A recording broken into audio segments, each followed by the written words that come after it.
Salut! En ce vendredi, jour de charabia ou de jargon médical, je vous propose cette fois une vidéo un peu particulière car je ne vais pas me focaliser sur un organe, mais plutôt sur une partie du corps. Aujourd'hui, je vais me focaliser sur le visage, avec des termes médicaux compliqués que vous avez peut-être entendus ou que vous entendrez peut-être un jour chez votre médecin.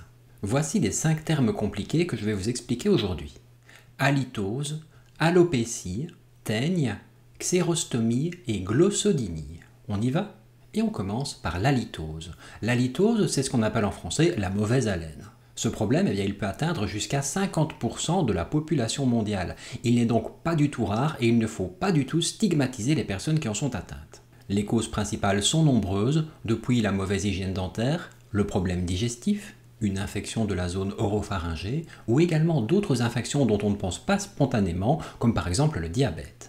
Mais également, parfois, la prise de certains médicaments qui sont partiellement expulsés dans l'air qui sort des poumons et qui lui donnent donc une odeur.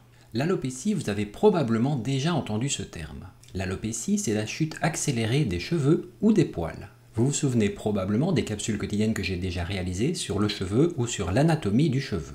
Eh bien, dans une alopécie, la perte de cheveux atteint un nombre supérieur à 100 cheveux par jour. Et ça, évidemment, sur une longue période. Plus l'alopécie augmente, plus la calvitie apparaît. Il existe plusieurs types d'alopécie, parmi lesquels l'alopécie androgénique héréditaire ou encore l'alopécie liée au stress. Si le sujet vous intéresse, dites-le moi dans les commentaires et je ferai une vidéo sur le sujet. La teigne, c'est également une pathologie qui peut provoquer une perte des cheveux ou des poils. Dans une teigne, il se développe une zone d'abord petite et ronde, qui ensuite s'agrandit en restant plus ou moins ronde, dans laquelle la peau change d'aspect et de couleur, et les poils ou les cheveux disparaissent en même temps. Il s'agit d'une infection provoquée par un champignon qui n'est pas dangereuse en tant que telle, mais qui peut provoquer des chatouillements importants, mais également être vécue comme humiliante par la personne qui en souffre.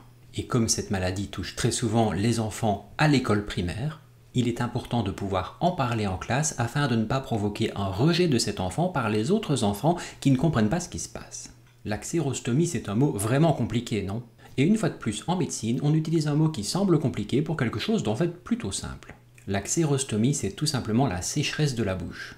Cet état de sécheresse de la bouche, il est généralement lié à un manque de salive. Il existe plein de causes à cette sécheresse bien entendu, depuis la déshydratation la plus classique jusqu'à la prise de certains médicaments comme les antihistaminiques par exemple, mais également le tabagisme ou certaines pathologies comme la maladie de Sjögren.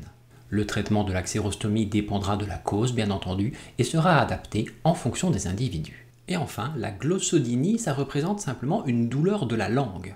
On appelle également ceci le syndrome de la bouche brûlante. Il s'agit donc d'une brûlure au niveau de la langue, mais sans cause apparente détectée, comme par exemple la consommation de piment. D'ailleurs, entre parenthèses, j'ai déjà réalisé une vidéo sur le piment, je vous la place ici dans le coin de l'écran.